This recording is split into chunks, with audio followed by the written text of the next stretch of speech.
Student, I am Sonam. Welcome back to my YouTube channel Apna Vidyalaya. आज के इस वीडियो में हम आप सभी को बताएंगे क्लास 10 विज्ञान का बिल्कुल वायरल पेपर, जो कि आप सभी के बोर्ड एग्जाम 2024 में बिल्कुल यही पेपर आएगा। अगर आप लोग इस पूरे पेपर की तैयारी कर लेते हो तो आप सभी का इस बार बोर्ड एग्जाम में 70 नंबर बिल्कुल पक्का है। ये मेरी 100% गारंटी है। ठीक है, बिल्कुल यही पेपर आएगा आप सभी के बोर्ड एग्जाम में, क्योंकि ये जो पेपर हम आप सभी को बता रहे हैं ये बिल्कुल बोर्ड का पेपर है आप सभी का। और यहाँ पे हम आप सभी को इस पूरे पेपर में जितने भी क्वेश्चन है सभी के उत्तर के साथ बताएंगे, बिल्कुल हल के साथ।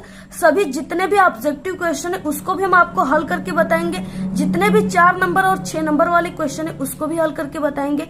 ठीक है, और साथ ही साथ हम आप सभी को जितना भी इसमें न्यूमेरिकल होते हैं, जो सवाल होते हैं, सभी को बहुत ही अच्छे तरीके से समझा करके सभी के उत्तर के साथ हम आप सभी को इस वीडियो में बताने वाले। यहाँ पे जो आप सभी का ये विज्ञान का पेपर है 2024 का, इसमें इसका जो संकेतांक है वो 820 और DY है। ठीक है, और ये पेपर कोड होता है।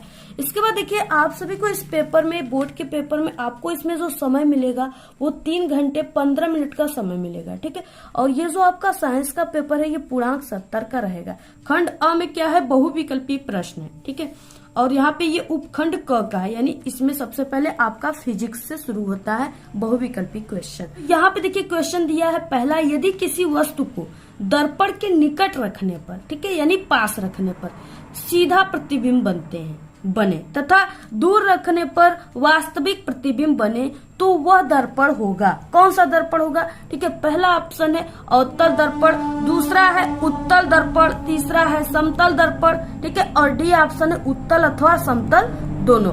तो यहाँ पे क्या है, यानी वो कौन सा दर्पण है? तो यहाँ पे वो दर्पण जो है वो अवतल दर्पण है। अवतल दर्पण में क्या होता है, वस्तु का जो प्रतिबिंब बनता है अगर आप लोग पास रखोगे तो वो सीधा प्रतिबिंब बनेगा। ठीक है, और अगर आप लोग दूर रखोगे तो वो क्या बनेगा, वास्तविक प्रतिबिंब बनेगा।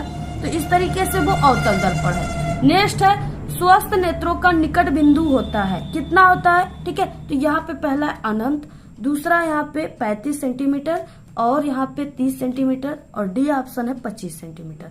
तो जो स्वस्थ नेत्र का निकट बिंदु होता है वो 25 सेंटीमीटर होता है। ऑप्शन यहाँ पे डी राइट है। नेक्स्ट है यहाँ पे अंतरिक्ष यात्रियों को आकाश दिखाई देता है। ठीक है, किस कलर का दिखाई देता है, काला, नीला, बैगनी या हरा?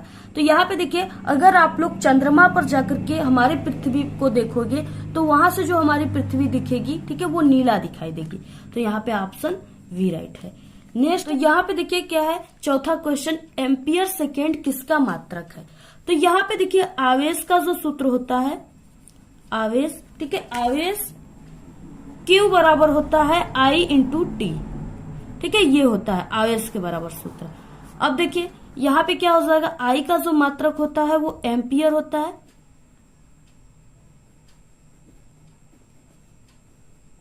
और यहाँ पे समय का मात्रक जो होता है वो सेकेंड होता है।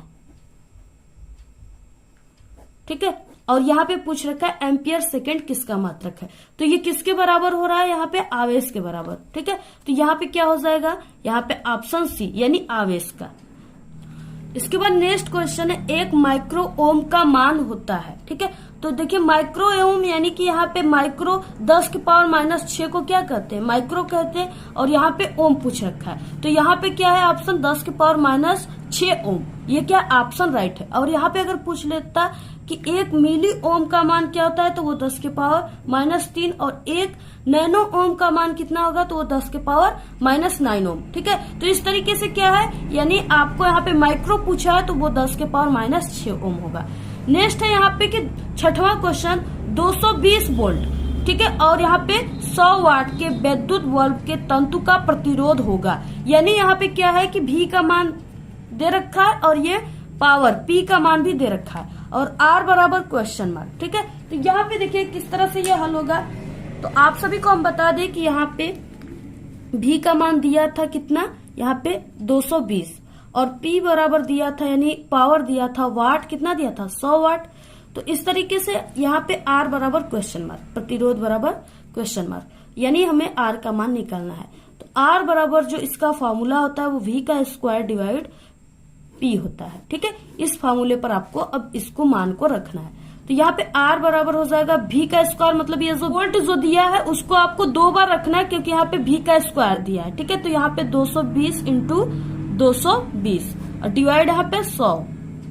अब देखिए एक लड्डू से एक लड्डू, ठीक है, चला गया, इसके बाद एक लड्डू से एक लड्डू मर गया। अब इसके बाद यहाँ पे देखिए R इक्वल 22/हम क्या होता है 484, ठीक है, और यहाँ पे प्रतिरोध का मात्रक ओम होता है। तो ये हो गया इसका आंसर।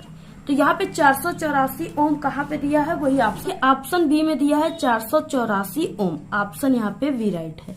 नेक्स्ट क्वेश्चन है 7वां, चुंबकीय क्षेत्र की तीव्रता का मात्रक है तो कौन सा होता है, यहाँ पे टेस्ला, ओम, एम्पियर, वोल्ट एम्पियर। तो यहाँ पे टेस्ला होता है। ठीक है, ऑप्शन ए राइट है।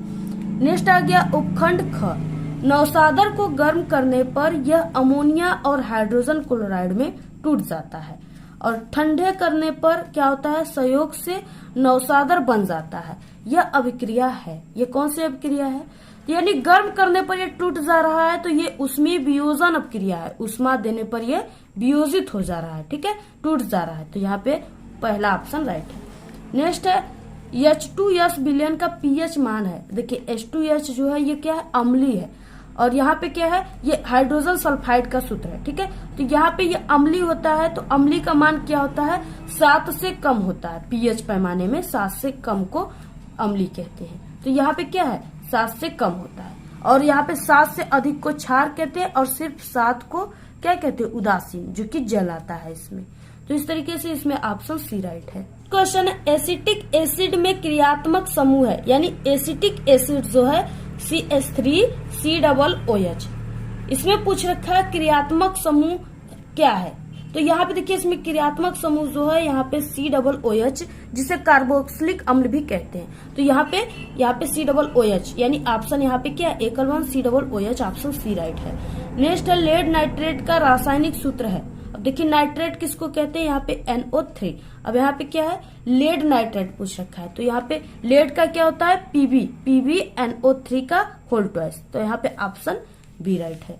नेक्स्ट है 1 बिलियन में हाइड्रोक्साइड आयन का सांद्रण, यहाँ पे 1×10⁻⁻12 मोल प्रति लीटर है। तो इस बिलियन का pH मान होगा। इसको देखिए हम आपको सॉल्व करके बताते हैं क्योंकि ऐसा क्वेश्चन आपके एग्जाम में जरूर आता है। यहाँ पे देखिए सबसे पहले जो OH- यानी हाइड्रोक्सी आयन जो है इसका मान दिया है 1×10⁻⁻12 मोल प्रति लीटर।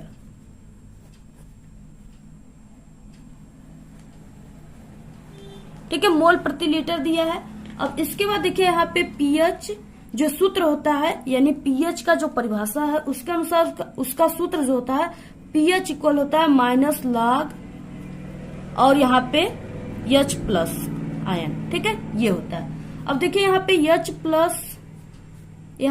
प्लस और यहाँ पे इंटू OH- इक्वल होता है, ये इसके दोनों का मान होता है 10⁻⁻14 मोल प्रति लीटर। ठीक है, अब यहाँ पे देखिए हमें H प्लस आयन की सांद्रता तो नहीं पता, लेकिन OH- की सांद्रता पता है, दिया है। ठीक है, तो यहाँ पे हो जाएगा OH-।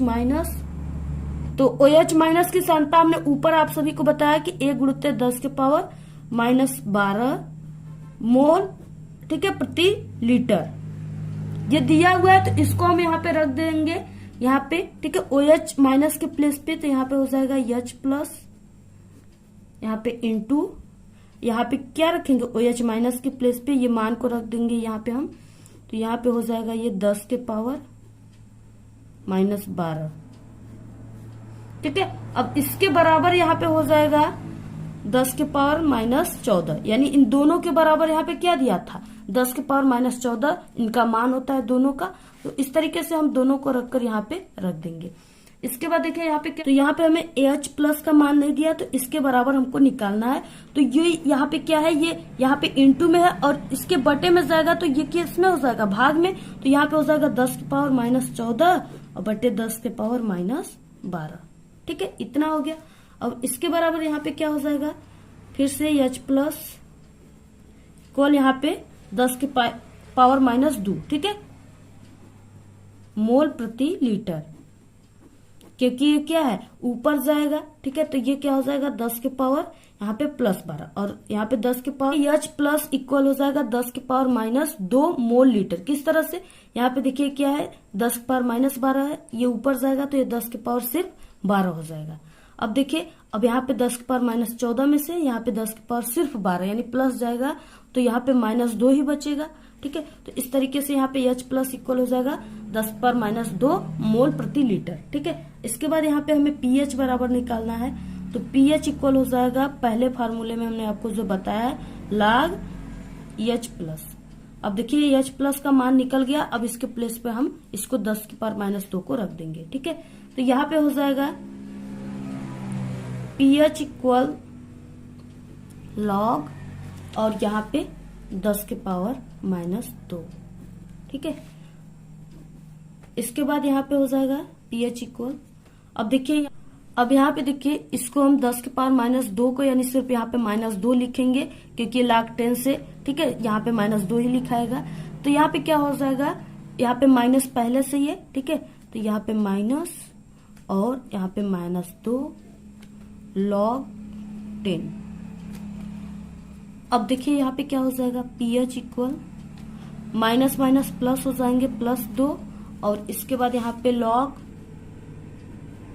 10, ठीक है। और यहाँ पे log 10 यहाँ पे भी दिया हुआ है, तो यहाँ पे log 10 का जो मान होता है वो कितना होता है 1 होता है। तो यहाँ पे हो जाएगा pH इक्वल, ठीक है, यहाँ pH इक्वल क्या हो जाएगा +1 और इसमें यानी यहाँ पे कुछ भी नहीं बचा, इसका मान पूरा 1 हो गया। तो यहाँ पे क्या हो जाएगा pH इक्वल क्या हो जाएगा 2 मोल प्रति लीटर।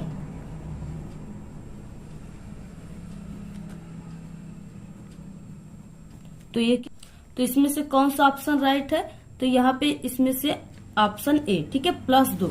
नेक्स्ट अमलगम होते हैं। अमलगम देखिए अमलगम मतलब क्या होता है, इसमें कई प्रकार की जो है धातुएं मिली होती है, जैसे फैक्ट्रिया जो होती है कोई भी धातु को बनाती है तो उसमें से जितने भी यानी कचरे होते हैं उसमें क्या होता है कई प्रकार के धातु जो होते हैं वो मिले होते हैं, यानी उसको मिश्र धातु कहते हैं।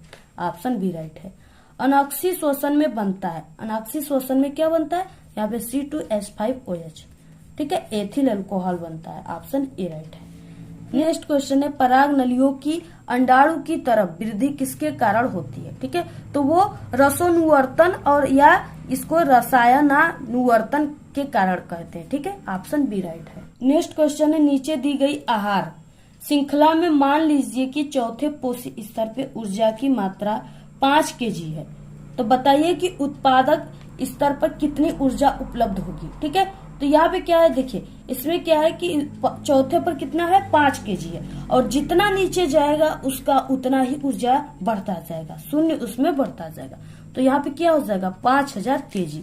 ऑप्शन यहाँ पे क्या है, यहाँ पे 5000 kg। घास, टिड्डा, मेढक, सांप और बाज, इस तरह से इसमें चौथा ये है। दूसरा क्वेश्चन है महासागरों से हम कौन सा ऊर्जा का स्रोत प्राप्त कर सकते हैं, तो देखिए ज्वारी ऊर्जा जो है महासागरों में होता है, तरंग ऊर्जा यानी तरंग समुद्र में होते हैं महासागरों में, और महासागर तापी ऊर्जा ये भी होता है, यानी ये सभी होते हैं। ऑप्शन यहाँ पे डी राइट है। सभी क्वेश्चन जितने भी बता रहे हैं सभी इम्पोर्टेंट है क्योंकि ये पेपर ही बिल्कुल वायरल पेपर है, जितने भी इसमें क्वेश्चन रहेंगे हैं सभी इम्पोर्टेंट क्वेश्चन है और आपके एग्जाम में ये सभी क्वेश्चन हर साल आते हैं और इस बार भी बिल्कुल यही पेपर आएगा, ठीक है। आप लोग इसको बिल्कुल तैयार कर लीजिए एक एक क्वेश्चन को, क्योंकि यही पेपर आएंगे और अगर इस पूरे पेपर की तैयारी करके जाओगे तो आपका विज्ञान में साइंस में पूरे के पूरे 70 नंबर आप लोग बिल्कुल आग लगा कर आओगे, ठीक है।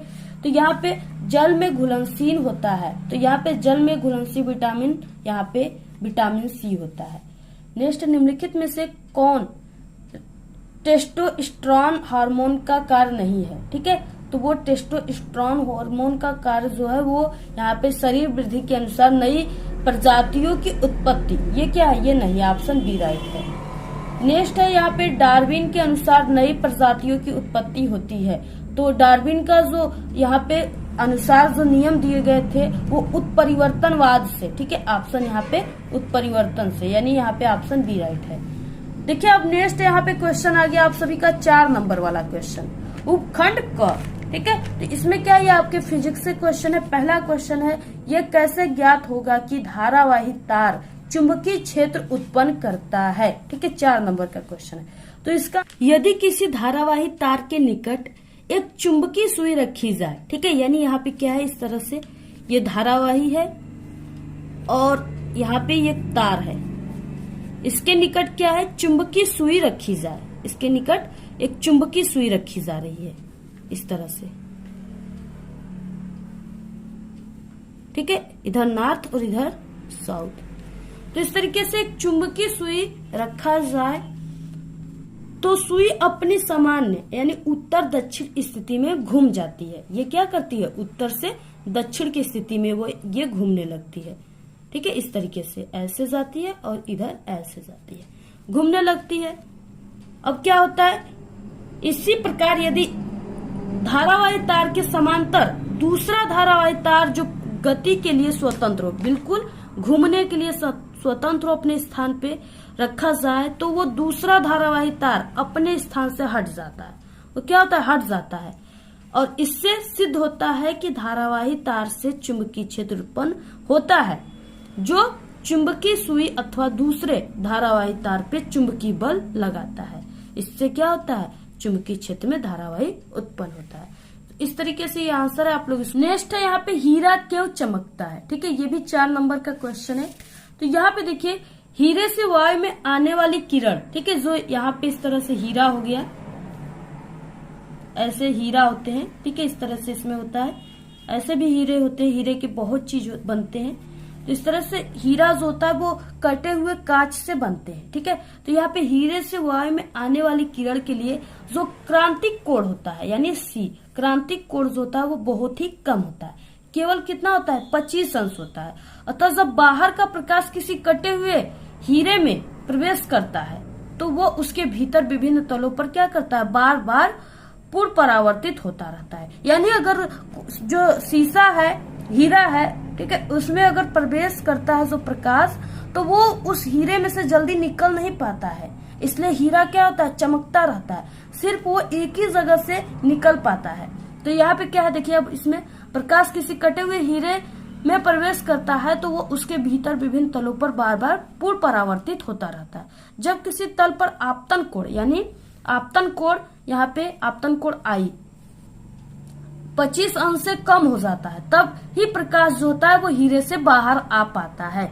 इसी प्रकार हीरे में सभी दिशाओं में प्रवेश करने वाला जो प्रकाश है वो केवल कुछ ही दिशाओं में हीरे से बाहर निकलता है। अतः इन दिशाओं से देखने पर हीरा जो होता है वो अत्यंत चमकदार दिखाई देता है, इसलिए हीरा। नेक्स्ट क्वेश्चन है, प्रतिरोध का मात्रक क्या होता है। ठीक है, तो प्रतिरोध का मात्रक जो होता है वो ओम होता है, जिसका सिंबल इस तरह से होता है। तो यहाँ पे प्रतिरोध का मात्रक ओम होता है। यल लंबाई तथा ए मोटाई, ठीक है, यल लंबाई का मान दिया है और ए जो है ये मोटाई का, क्षेत्रफल का, मोटाई के तार का प्रतिरोध 10 ओम है, यानी आर बराबर 10 ओम है। इसी पदार्थ के एक अन्य तार जिसकी लंबाई यल बटे के 3 तथा मोटाई 3a हो, तो उसका प्रतिरोध क्या होगा, यानी यहाँ पे R1 बराबर R1 का प्रतिरोध बराबर क्वेश्चन मार्क। ठीक है, ये 4 नंबर का क्वेश्चन है। अब देखिए इसको हल कैसे करना है।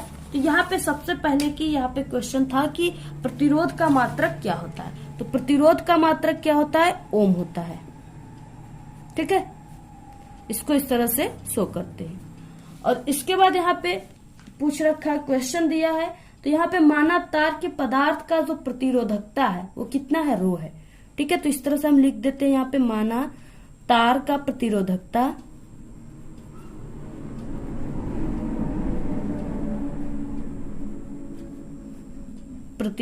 कितना दिया है, रो। ठीक है, इस तरह से ये रो बनता है, रो है। अब यहाँ पे R इक्वल क्या होता है, यहाँ पे रो इंटू यल डिवाइड ए। ठीक है, इतना। तो यानी पहले R का मान दिया है, इसमें R बराबर कितना दिया है, 10 ओम दिया था। तो यहाँ पे क्या है, यानी इसको R बराबर होता है रो इंटू यल डिवाइड ए, इसके पूरे के बराबर हम यहाँ पे R का मान 10 ओम रखते हैं। और देखिए यहाँ पे यल बटे के 3, ठीक है, यल बटे के 3 लंबाई तथा 3a क्षेत्रफल के तार का प्रतिरोध R1 हो तो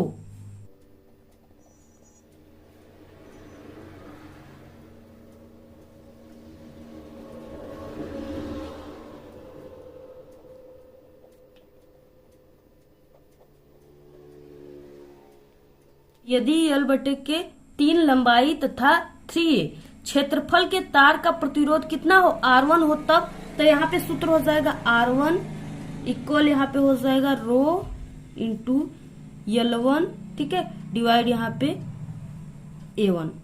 इस तरीके से हो गया। अब देखिए यहाँ पे क्या हो जाएगा, यहाँ पे रो इक्वल, अब यहाँ पे L1 का मान कितना दिया है यानी R1 है, तो R1 में जो L1 का मान है वो L बटे के 3 है, तो यहाँ पे आपको रख देना है L और बटे के 3, और यहाँ पे बटे में क्या है, तो बटे में इसके 3a है, यानी A1 का मान, इसमें L1 का मान ये था तो A1 का मान 3a है, तो यहाँ पे 3a हो गया, ठीक है, इस तरीके से। अब यहाँ पे देखिए क्या हो जाएगा, R1 इक्वल क्या हो जाएगा, यहाँ पे देखिए L बटे के 3 और इसको यहाँ पे किस तरीके से लिखेंगे हम 3a। अब इसके बटे कुछ नहीं है तो यहाँ पे हम 1 मान लेते हैं, ठीक है। और इसके बाद यहाँ पे देखिए क्या हो जाएगा, और यहाँ पे ये रो है, तो यहाँ पे क्या हो जाएगा R1 इक्वल यहाँ पे रो इंटू यल बटे के 3, और यहाँ पे ये क्या हो जाता है 75 होने के बाद ये पलट जाता है, यानी 1 ऊपर चला जाएगा 3 नीचे, तो यहाँ पे इंटू 1 डिवाइड 3, ठीक है।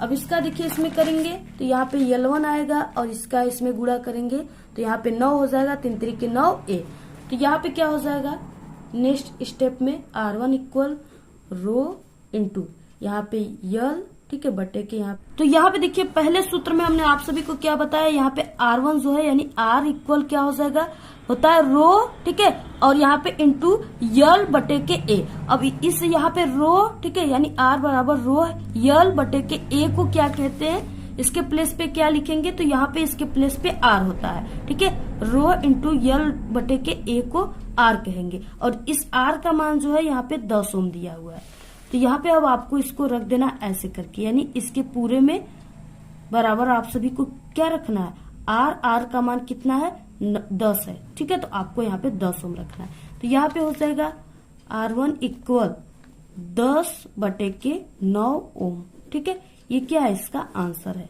इस तरीके से आप सभी को पूरा ऐसे ही लगा। नेक्स्ट क्वेश्चन है समरूप चुंबकीय क्षेत्र में किसी धारावाही चालक पर लगने वाले बल की व्याख्या कीजिए। चालक पर लगने वाले बल की दिशा किस नियम से ज्ञात की जाती है, स्पष्ट एवं सचित्र वर्णन करिए, ठीक है, आपको सचित्र वर्णन करना है, ये 6 नंबर का क्वेश्चन है। तो यहाँ पे देखिए किस तरह से अब इसको हल करना है, तो यहाँ पे देखिए चुंबकीय क्षेत्र में धारावाही चालक पर लगने वाला बल, धारावाही चालक के कारण चुंबकीय क्षेत्र उत्पन्न होता है, अतः जब एक धारावाही चालक को एक बाह्य चुंबकीय क्षेत्र में रखा जाता है, ठीक है, तो धारावाही चालक के चुंबकीय क्षेत्र और बाह्य चुंबकीय क्षेत्र के बीच पारस्परिक क्रिया होती है, इसके परिणाम स्वरूप चालक पर एक बल कार्य करता है। यह बल बाह्य चुंबकीय क्षेत्र के परिणाम दिशा, चालक में प्रवाहित धारा और चालक की लंबाई पर निर्भर करता है। यदि एक बाह्य चुंबकीय क्षेत्र B में स्थित L लंबाई के एक चालक में चुंबकीय क्षेत्र B की दिशा थीटा हो, ठीक है, थीटा कोण पर विद्युत धारा I प्रवाहित हो रहा है, तो उस पर कार्य करने वाला बल, उस पे कार्य करने वाला बल होगा। अब देखिए ये जो है, ठीक है, ये आप सभी के यानी कि जो फ्लेमिंग के बाएं हाथ के नियम, ठीक है, बाएं हस्त के नियम से ज्ञात होगा।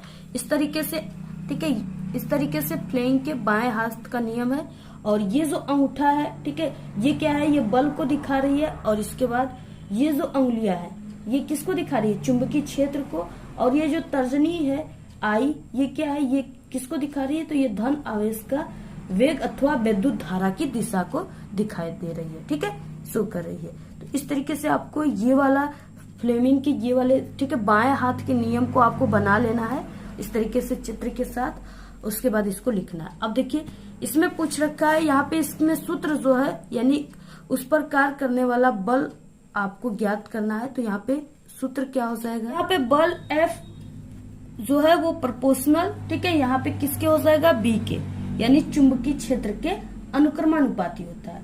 और यहाँ पे बल जो है, ठीक है, वो किसके, और यहाँ पे बल जो है वो आई के अनुक्रमानुपाती होता है, और बल जो है वो किसके अनुक्रमानुपाती है, इसमें यल के, ठीक है, यानी तार के लंबाई के अनुक्रमानुपाती होता है। और यहाँ पे बल जो है वो प्रोपोर्शनल टू किसके होता है, साइन थीटा। अब इसको क्या है, आपको मिलाकर लिखना है, ठीक है। जब इसको हम मिलाकर लिखेंगे तो ये मिला के लिखने पर क्या हो जाएगा, यहाँ पे एफ प्रोपोर्शनल, ठीक है, यहाँ पे बी इंटू आई इंटू यल साइन थीटा, ठीक है। अब यहाँ पे देखिए एफ बराबर क्या हो जाएगा, यहाँ पे हम इस प्रोपोर्शनल को हटाने के बाद यहाँ पे एक कॉन्सोनेंट मानेंगे, तो यहाँ पे एफ बराबर के B I L sine theta, ठीक है। देखिए हम b बराबर निकालेंगे, ठीक है, तो b अपने जगह पर है, और यहाँ पे जो ये के आई एल साइन थीटा है ये सब f के बटे में हो जाएंगे, ठीक है। तो यहाँ पे क्या हो जाएगा, यहाँ पे f इक्वल, यानी यहाँ पे b हो गया और इसके बटे ये सब हो जाएंगे, ठीक है। ये सब क्या है, यानी यहाँ पे इसके बटे हो जाएगा आई एल साइन थीटा, ये के नहीं रहेगा, ठीक है। अब यहाँ पे देखिए, यानी इसको b बराबर हम क्या लिख सकते हैं, एफ, अब बटे के यहाँ पे क्या हो जाएगा आई एल साइन थीटा। यहाँ पे देखिए यल बराबर 1 हो जाएगा, ठीक है, आई बराबर 1 एम्पियर हो जाएगा और थीटा बराबर 90 अंश हो जाएगा। तो यहाँ पे क्या हो जाएगा, अब एफ बराबर 1 न्यूटन, ठीक है, और बी बराबर 1 का मात्रक होगा, यहाँ पे पूछ रखा है। तो b का मात्रक यहाँ पे आपको लिखना है, b बराबर क्या हो जाएगा, f का मान जो होगा वो क्या होता है, न्यूटन होता है इसका मात्रक, बल का मात्रक, और जो यहाँ पे I है इसका मात्रक एम्पियर होता है, और यल जो है इसका मीटर होता है, और यहाँ पे साइन थीटा का मात्रक नहीं होता है। तो यहाँ पे क्या हो जाएगा, यहाँ पे न्यूटन और बटे में यहाँ पे एम्पियर इंटू यहाँ पे यल का मीटर, ठीक है। तो यहाँ पे b बराबर क्या हो जाएगा, यानी b का चुंबकीय क्षेत्र का जो मात्रक होगा वो क्या हो जाएगा, यहाँ पे न्यूटन और यहाँ पे, ठीक है, एम्पियर पे -1, इस तरह से हम लिख सकते हैं, इंटू यहाँ पे मीटर पे -1, क्योंकि ये ऊपर आ गया। तो ये क्या है, इसका मात्रक होता है। इस तरीके से आप लोग, ऐसे ही आप लोग इसको लिखिएगा, और साथ ही आप लोग इसका मात्रक भी जरूर लिखिएगा, ठीक है। और एक इसका मात्रक होता है वेबर, और यहाँ पे मीटर का स्क्वायर, ये भी होता है, ठीक है, कभी कभी इसको लिखा जाता है। तो देखिए आप सभी लोग इस क्वेश्चन के आंसर को लिखिए, इसमें अथवा दिया है, ठीक है। 6 नंबर में आप लोग इस क्वेश्चन को, सवाल को लिखिए, न्यूमेरिकल को हल्के से। तो 5 सेमी लंबाई की एक वस्तु को 20 सेमी फोकस दूरी के एक उत्तल लेंस के केंद्र से 30 सेमी दूरी पर रखा जाता है, तो प्रतिबिंब की स्थिति और आकार ज्ञात करना है। 6 नंबर का क्वेश्चन है, दोनों में से आपको किसी एक को ही करना है। आप लोग ये वाला कीजिए, या यहाँ पे आप लोग जो सवाल दिया इसको हल कीजिए। तो इसको भी हम आप सभी को हल करके यहाँ पे बता देते हैं। तो यहाँ पे देखिए 5 सेमी लंबाई की एक वस्तु, यानी यहाँ पे जो वस्तु है उसकी लंबाई कितना दिया है, 5 सेमी, ठीक है। तो आई इक्वल कितना हो गया, यहाँ पे 5। तो यहाँ पे ऑब्जेक्ट, ठीक है, वस्तु को ऑब्जेक्ट कहते हैं। तो ऑब्जेक्ट यानी वस्तु की जो यहाँ पे लंबाई दिया है वो 5 सेमी दिया हुआ है। और इसके बाद इसमें क्या है, यहाँ पे एक वस्तु को 20 सेमी फोकस दूरी, यानी यहाँ पे फोकस दूरी का भी मान दिया है। तो यहाँ पे एफ इक्वल क्या हो जाएगा, 20 सेमी। और उसके बाद यहाँ पे दूरी कितना दिया है, दूरी के एक उत्तल लेंस के केंद्र से, यानी यहाँ पे 30 सेमी इसकी दूरी दिया है। तो यहाँ पे u बराबर -30 सेमी, क्योंकि ये उत्तल लेंस है। और यहाँ पे क्या क्या पूछ रखा है, तो प्रतिबिंब की स्थिति यानी प्रतिबिंब की दूरी भी बराबर क्वेश्चन मार्क। और यहाँ पे क्या है, यहाँ पे प्रतिबिंब की स्थिति तथा आकार, आकार का मतलब वस्तु का आकार। तो यहाँ पे I इक्वल लंबाई पूछ रखा है, ठीक है। तो यहाँ पे I इक्वल क्वेश्चन मार्क, यानी 2 मान आपको इसमें ज्ञात करना है। अब देखिए इसमें किस तरह से, देखिए जैसे हम आपको बता रहे हैं ऐसे आपको कोई भी नहीं बताएगा, बहुत ही सरल तरीके से बता रहे। कोई भी क्वेश्चन है सबसे पहले जो मान दिया है, ठीक है, उसको आपको लिखना है। अगर वैसे आप लोग लिख देते हो तो वहां से आपका फॉर्मूला अपने आप निकल जाएगा, ठीक है। तो यहाँ पे देखिए ये लेंस के सूत्र से हल होगा। तो लेंस का जो फॉर्मूला होता है वो क्या होता है, 1/f बराबर 1/v माइनस 1/u। अब इसी पर आपको हल करना है, ठीक है। इस पर हम रखते हैं। तो यहाँ पे 1/f यानी 20 दिया है f का मान, और यहाँ पे बराबर 1/v माइनस, ठीक है, इसका मान दिया है यहाँ पे -30।